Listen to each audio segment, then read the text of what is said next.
来看台北市有一间小学传出有霸凌的事件，一个代表台湾参加国际比赛有得奖的学生，被指控讲霸凌同学。在接受调查期间哦，各方选择模范生，互受害家长哦是无法度接受。开记者会指控讲校长和老师拢无积极处理。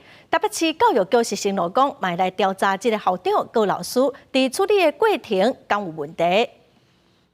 但是我希望我们的挺身而出，能够让我的孩子是最后一个被模范生暴力殴打的孩子。想到家己的囡仔受到伤害，做家长的情绪真激动，靠袂停。伊出面指控台北市某一间国小的经济小国小 F 学生，在4年的时阵，用肢体霸凌特定的同学，时间要到1年，也捌伫咧上课时阵摕家刀、铁锹甲人恐吓。 我们的孩子到今天，即使听到模范生的名字，都会感到恐惧跟害怕，再次被他肘击或飞踹。我的孩子被拿剪刀、铁枝恐吓说：“我要杀了你！”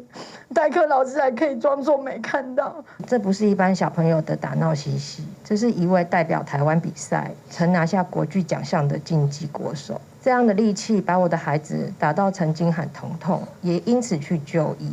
家长讲，囡仔互人霸凌时阵，有甲老师讲，因讲老师无通报。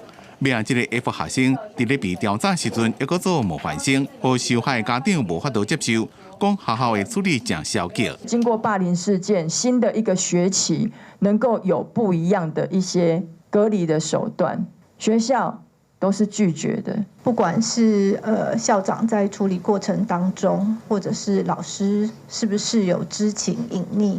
我们教育局都会来进行调查，如果调查属实，校长的部分就送校长成绩考核会。